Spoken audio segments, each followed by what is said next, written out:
Hello. I've been looking forward to this one. I spent a large amount of my teenage years actively ruining my DS screen with this game.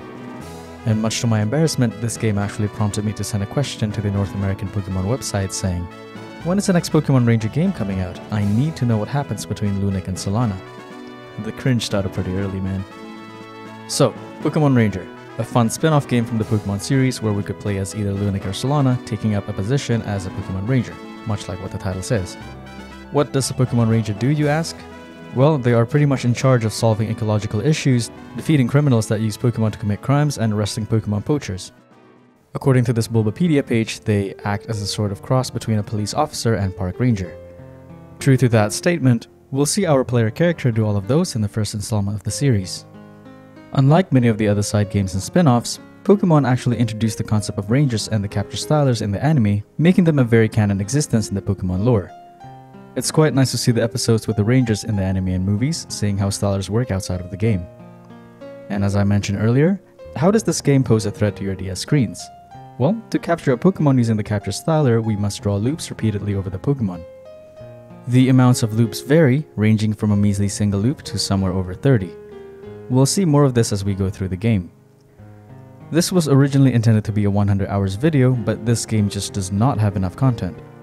As you can see from the title, I was able to 100% this game and it took just a little under 20 hours. So I'll walk you through what you can find in the game instead. Before we dive in the region of Fiore, here is the usual call for engagement part: sub, like, comment, and all the other good algorithmic actions. They certainly do help in the content creating process. The game started with an invitation from Spencer, the leader of Ringtown's Ranger base, saying that he was thoroughly impressed by our values from our letter exchanges. Yep, the Ranger Union apparently hires new employees from letters alone. Well, I guess that's not exactly what's happening here, as Spencer further elaborates that this would be our trial period. I wouldn't really give out a full uniform for a trial period, but I guess that's up to Spencer. There was trouble with the Houndoom not far from the docks, and this served as a tutorial for the game. This part introduced the mechanics of the capture, the loopy lines I spoke of earlier, and we got the chance to capture this Minun. Continuing with the channel tradition, we are a fool once more. For those of you wondering why I always name my characters Fool, it's always fun seeing our character get insulted out of nowhere. Spencer carried us off with his Fearow and the title screen was proudly displayed. We arrived at Ringtown and met Solana, best girl, and Minun ran off. We were then introduced to Murphy, who somehow left a strong impression on me when I was younger. While playing through this game again for this video, I instantly remembered him as the clumsy guy who always dropped his styler during the poses, but he really had way less screen time than I remember. Way less. He practically went missing after we reached Fall City and met Joel. Our first mission came by sooner than we expected, as Larry came in with the news of his missing Pokémon. Larry wasn't the kindest of souls out there, but we had to help him nonetheless. We found his Taillow, and Spencer explained the importance of field moves by dousing a burning tree in this hellish landscape.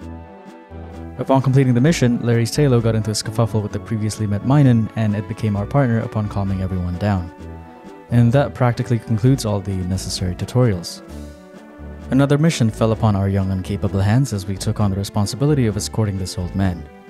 This old fart turned out to be Professor Hastings, the man who created the capture styler. It's quite odd that such an important task fell upon a rookie. Things were going well until, well, the Go Rock Squad turned up. I just love the silly naming of these villain groups, they're quite entertaining. After navigating Crockett Tunnel, which was being terrorized by the villain group, Professor Hastings got the Super Styler stolen, which snowballed the plot into effect. We failed in the recovery of the Super Styler, but managed to keep the Professor safe. We had to calm down this Rhydon as the boss battle of this mission, and this was a pretty easy one. We met the leader of Falltown's Ranger base, Joel? I don't know, the English language confuses me. Anyway, Joel promoted us to Ranger Rank 2 upon the completion of our mission. Miss Elite Arya was also there, being her typical mean self. Afterwards, the Rangers in Fall City were tasked with recovering the Super Styler, whereas we were tasked with helping Fall City residents. Oh well, we were only rank 2 after all. Off we go to move boxes, catch a skitty, another skitty, and one more skitty, an elusive skitty, a slightly different skitty, and finally, a skitty. This woman lost all her 6 skitties, and we just wasted about an hour of our lives recovering them. But we could finally move on with the plot, helping out Professor Hastings' assistant with some lighting problem. Nothing a Staryu couldn't solve. We captured a rampaging Machoke caused by a Go Rock Squad member and impressed Arya. A little bit at a time. Our feats were apparently enough to impress Joel some more, and we ranked up to Ranger rank 3. Since all the capable Rangers were out, we had to go and deal with the Grimer outbreak in the underground waterways. The underground waterways featured numerous spots where new field moves were being introduced, so it was kept fairly fun. What wasn't fun was the screen with all the coughings. Get hit by the poison and you get reduced to a walking speed of about 2 feet per minute. Absolute torture. Upon capturing and releasing all the Grimers, we started heading back to the surface and got jumped by this muck. The drowsy we captured earlier paid dividends with its psychic field assist move, and we officially cleared the mission. We got promoted yet again, not even 2 hours after the last promotion. We became a Ranger rank 4, and I'm starting to think that the Ranger Union was just giving promotions away. Joel and Professor Hastings received reports of Go Rock Squad activities in Summerland, so we had to hitch a ride with this Lapras after befriending it. We couldn't use the Dragonite bus just yet. The Ranger base in Summerland was headed by Cameron, this rather laid-back Ranger with a knack of collecting odd trinkets.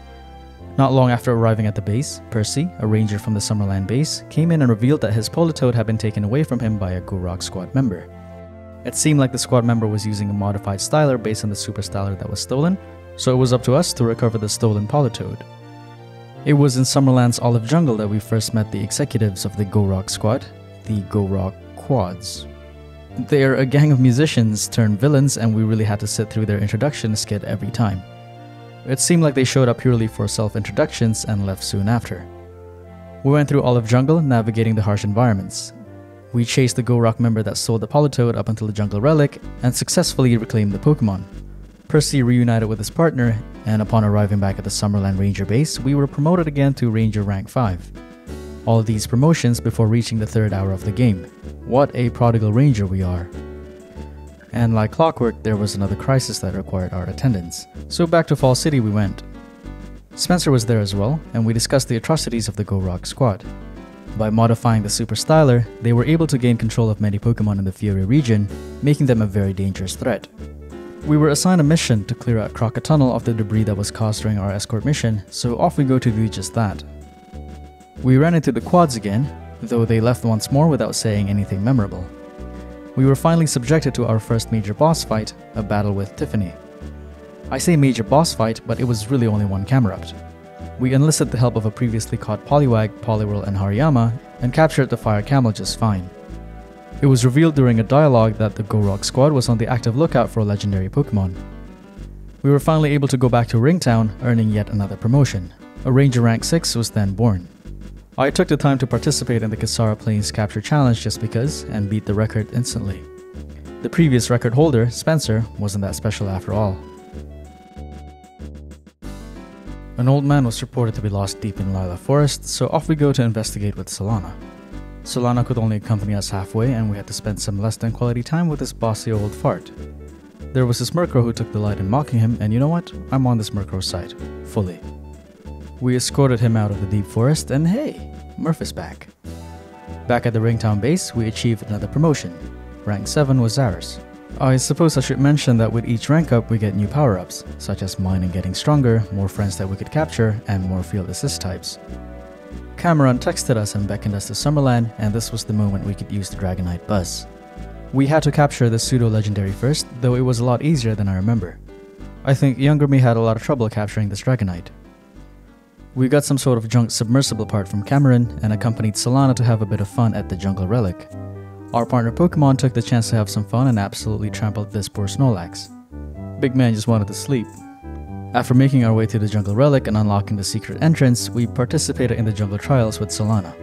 These trials consisted of quite fun and fresh challenges, where we have to capture a dragon type at the end of the trials. We captured the Flygon, Salamence, and the 2 Kingdras here. We weren't supposed to complete all 4 trials lest the calamity fall upon the region, but the Go Rock Quads really forced our hand. They deliberately hurt this Charizard and set it off on a rampage, making sure that we captured it to calm it down. This was one of the first boss battles that featured really annoying on-field elements. We had to navigate our way around the embers that stayed around the screen, making the capture really difficult. However, we were able to complete the capture with 1 HP left, absolute savage. The Quads exited the scene, and we checked on the Entei statue, which turned out to be a real one. Shocker. It left the scene soon after. Arya came by and absolutely roasted us and declared proudly that she would calm the Entei. We went through the now volcanic jungle relic and bested its Go Rock trials and tribulations, only to find Arya sucking absolutely massive ding-dongs and giving up right before the end. We faced off with Clyde at the end, who boasted a lone slacking. It was captured with the first capture line. Apparently, Arya couldn't do that. Just north of Clyde was Gordon Ramsay, who was revealed to be the leader of the villainous team. Gordor challenged us to do whatever we want, so of course we had to calm the Entei down. The Entei was accompanied by the Magmars, but it wasn't the most difficult of captures. Minun was always ready to help, so we captured it by electrocuting the Fire Legendary. We cleared up the story with Arya and we went back to Summerland to report to Cameron. And you guessed it, we had another mission to pursue. We flew back to Falls City to accept a mission from their very own Professor Hastings. He said that it was okay to accept a mission from him because he was the chief of technology of some sort. We were to investigate the Dusk Factory, reportedly a place Gorok Squad is using for the mass production of the imitation stylers. We had to clear it together with the professor and had quite the time in the factory. We saw the quads rehearsing, freed this Pikachu trapped for power, saved another Pikachu, and another one, and finally the Raichu caged at the end. We ran into Garrett of the quads, roped into another boss fight. Garrett had a lone Scizor who was really far from tricky to capture. We ended the Go Rock shenanigans over at the factory, earning another promotion at the Fall City Ranger base. We were now a rank 8 Ranger, gaining even more power. It seems the Union Rangers have discovered the hideout of the villains, and it was located close to Windtown's Cycla mountain range. To get there, we'll need that submersible Cameron gifted us. We completed a short trek in the Olive Jungle that was a nightmare to do because of this godforsaken mechanic. He would just warp us back to the beginning of the mission whenever we touch a bug Pokémon, and there was a gazillion of them there. We finally made it to the end though, and captured a Gyarados before completing the mission for the submersible part. We rode the vehicle all the way to Panula Cave's entrance, where we were greeted by Silent Chris. Silent Chris, true to his name, doesn't speak much. We spent a fair bit of time trying to capture this Loudred. This tricky sliding down passage really didn't make it easy. We thwarted yet another one of Gorok's plants in the cave, calming down a pretty angry Steelix. We cleared the cave and reached Windtown, greeted by Alita. Alita deemed our efforts in the cave to be heroic, so we were granted yet another juicy promotion. Rank 9 was granted upon our humble self, bestowing upon us blessed ranger powers. Hallelujah. Onwards we go to investigate the hideout in the Cycla mountain range, where Arya begged for us to save the Charizard from the jungle relic. Well, she didn't really beg, but it seems she toned down a lot from the beginning of the game. Character development, guys. We caught a bunch of acorns, captured an Altaria and got rid of some mist, saved a suffering Charizard some more, and crossed ravines to find the Gorok hideout on top of the mountain. We reunited with Chris for a short while and he returned to town. The hideout has a good amount of traps in them, but as it is with these teen games, they were all quite easy to figure out. I don't think it took me very long to get past the traps and teleporters and get into the real juicy part of the hideout, the gauntlet boss fights. We had to battle the quads again, including the 3 that we've bested before. We're going in order again, so first up was Tiffany. She had 2 camera-ups this time, which started off quite tricky. The camera-ups constantly spew out embers from their humps, so drawing loops required actual thinking. I tried using the Swampert, but ended up just using the Mankey to reduce the amount of loops needed for capture. Fighting type assists are honestly the best in this game. We went out, recharged with the Electabuzz, and went in to face Clyde, who has the whole slacking line this time. Not much difference though, this Pokemon line remained extremely easy. The siblings kept crying to the older one every time they lose, so off we go to see Garrett. Now this was a bit more challenging. Instead of the one Scizor, this battle had a Scyther too. It was tricky because they kept hopping around, but with a bit of help from Minun, everything was under control. Even though it's not going to be as effective, the Mankey from earlier could also help a lot here. After making our way through the hideout some more, we finally had the chance to battle Billy, presumably the oldest. There are a ton of Machamps outside this boss room, so make sure to pick yourselves a couple of Machamps. This boss battle contained the whole Tyranitar line, so you know the fighting type assists are vital. This battle took me a while because I was trying to do it vanilla like a true gamer, but eventually gave in to the assists because it was taking too long. Rip my gamer status. The 4 siblings activated the hideout self-destruct sequence as a last-ditch effort, and Spencer showed up right at the end.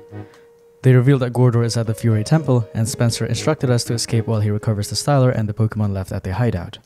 Cameron and Alita picked us up outside the hideout, and away we go to the Windtown base. And we didn't get a promotion this time. Nope, of course we did. We attained the highest rank a Union Ranger can have, and have removed all the limitations on our captured Styler. Happy times. Well, not exactly happy times, we still have the Gorok crisis to end. We had to make our way up Cycla mountain range once more to reach Fury Temple, and had to solve a puzzle involving the evolution line. It took some time off our quest, but we were finally able to enter the temple after completing the entrance puzzle. Fiore Temple was guarded by 4 Gorok senior grunts, all boasting a pretty strong lineup of Pokémon. It might take a while to get through all 4, so make sure to return to the previous screen to recharge with the Raichu just minding his own business there. And finally, it was time to confront Gordor. Gordor had gained control over the 3 legendary beasts, and the gauntlet started with the Raikou. Raikou was definitely the easiest out of the 3. Make sure you use the Donphan that are available in the previous screen. Next up was the Suicune, and make sure your Minun or Plusle is all charged up for this battle. And make sure to use it at the right time, not when he's off screen like this. Well, we made it all the way to Entei, but I failed on my first attempt at Entei. This Entei battle had a lot of annoying parts to it, such as the will-o-wisp circulating around it. We had to loop around Entei to eliminate the wisps, and the second phase was also quite difficult. There was a cap to each loop attempt, and it only decreases whenever we get to it. The first one was 10, and then 8, and so on and so forth. This Donphan helped a lot in this battle, and after this capture, we'll have completed the main game. Spencer showed up, the 3 legendary beasts thanked us, and we reported the completion of the mission. Gordor was seen conversing with Professor Hastings, revealing that they used to study together as comrades in arms.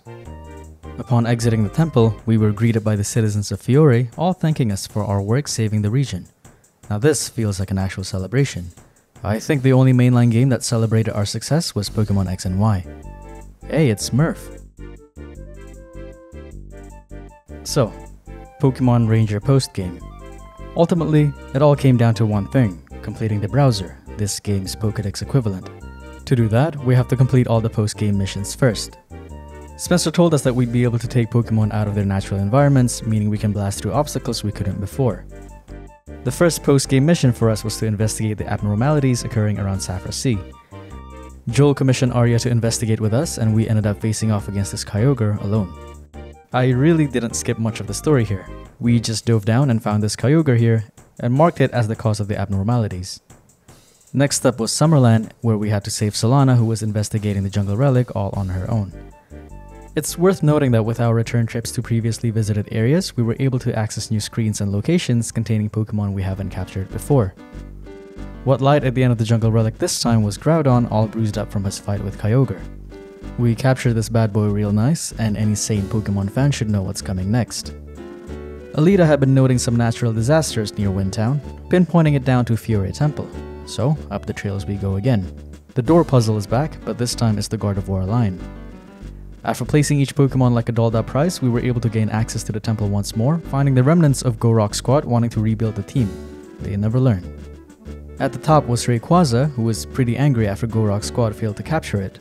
Silent Chris was with us the whole time, who turned out to be pretty talkative when it came down to the dragon. This battle could get quite tricky with the Rayquaza blowing gusts every which way, but capture a Golem first and you should be good to go. Golem's dust clouds should be more than enough to immobilize the Rayquaza.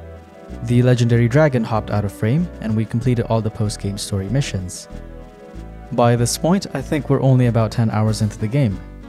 The rest of the time I was visiting areas, going into Olive Jungle to capture a previously unavailable Meganium and Typhlosion, Deep Lila Forest for the Ninjask and Shedinja, and a myriad of other Pokemon that only spawn after the end credits. The real challenge of the post-game captures would probably be the 3 Regis. They take a lot more effort to get to. The 3 Regis are hidden behind mostly high-level field actions, so make sure to check all of them before going to their areas. We caught the Regirock, Registeel, and Regice and cleared all the legendaries in the game. We went back to Ringtown for the capture challenge, where certain Pokemon only appear after their prerequisites are met. For example, the Slowpoke will only appear after 2 Abras are caught, this Arcanine would only spawn after we caught 2 Combustions, which required 2 Torchics, and so on and so forth. It was probably the place where our capture skills were really put to the test, but it wasn't the ultimate test. That would come later in the Fall City capture arena. Also, the Skarmory can go shag itself. Awful capture. Awful. The underground waterway was next for the Feraligatr and the Squirtle, and we went to the factory next for the Porygon and Haunter. We went to the ruin hideout for the Metagross, but apparently I didn't record that part. And then we came to the Saffron Sea capture challenge, where we captured the missing list of water Pokemon. It worked the exact same way like the Kasara Plains one, where a certain Pokemon only spawned after a set of requirements was completed. We spent about 3 to 4 hours here I think, with this Wailmer being our last capture. We went to Panula Cave to capture this Absol and the Torkoal that was chilling in the connecting area between Panula and Crocker Cave. Finally, it was time for the Fall City Capture Arena. The capture challenge here is a bit different, with the challenge being set in a stadium. The game would drop in Pokemon for us to capture, each worth a different set of points. There was a time limit of 2 minutes, but we were able to extend it if we could draw extra capture loops around the Pokemon. Spencer held the record with 50,000 points and we had to beat it. And this is what I mean by had to. We were missing 2 Pokemon from the browser, Snorlax and Fearow. Snorlax could only be captured after all other Pokemon were captured, so we needed to find a Fearow. Now, the Fearow only spawns in the Kasara Plains Capture Challenge if we beat Spencer's record in the Fall City Capture Challenge. My body was ready. I was prepared to spend hours on this challenge, having failed to break the record in my first run by quite a large margin. So I sat back, got my wrist ready, and jumped in for my second attempt. I invested more effort trying to claim extra time during the first biome since I knew it would get a lot harder, and I was honestly doing pretty well. I finished the first biome with 5,200 points, and a minute and 42 seconds left on the clock. The biome switched to the grass one and we continued on. We ranked up again with 15,800 points, but the time left wasn't looking so good. It looked like we weren't going to go past 50,000 points here, but I decided to stay and practice anyway. The next rank up came after 33,000 points and just slightly above 30 seconds left. I felt like this still wasn't possible to do until I saw what came next. A Ludicolo was dropped, and I immediately figured out that surely a fully evolved Pokemon are worth a good chunk of points, no? And yeah, they were worth 2,000 each. I tried to get more time from them to some success and kept the dream alive. The game dropped a Pichu after, which was prime target for time extensions. I was able to keep extending my time because of the weak Pokemon the game dropped, and my heart rate was at an all-time high here. I had about 10 seconds left and holy crap, these 2 Tricos gave me 6,000 points. Some multiplier was in effect here, but I had no idea what and why. All I cared was that we got past the 50,000 points mark on the second try, and I didn't even try to go past 60,000. We beat Spencer's record and hurried back to Kasara Plains to capture the Fearow, which was a really difficult capture by the way. This thing just did not want to be captured. I think I got it from sheer luck, the Fearow just happened to stay still. I let the clock run out and headed on over to Cyclone Mountain Range to confront the Snorlax. This capture wasn't bad at all, just wait for the Snorlax to body slam and draw 20 loops. And with that, we completed the browser and 100% of the game. Spencer announced that all the Rangers were up in arms because somebody had finally completed the browser, and that somebody was us. We got called back to Ringtown base and all the Rangers were there to congratulate us. See, this is how you congratulate a player who fully completed the game. Even though we didn't max our styler, we still got the certificate of completion, effectively bringing the game to a close. We released all of our friends and finished the game with only our partner Pokemon. I had so much fun with this game when I was a teenager, and still had loads of fun playing through the game again some 15 years later. I do have a lot of fond memories playing this game, and I'm glad it wasn't just because of my nostalgia. However, the trip down memory lane has to come to a stop here as we end this video. I hope you enjoyed this video as much as I enjoyed making it, and as always, take care.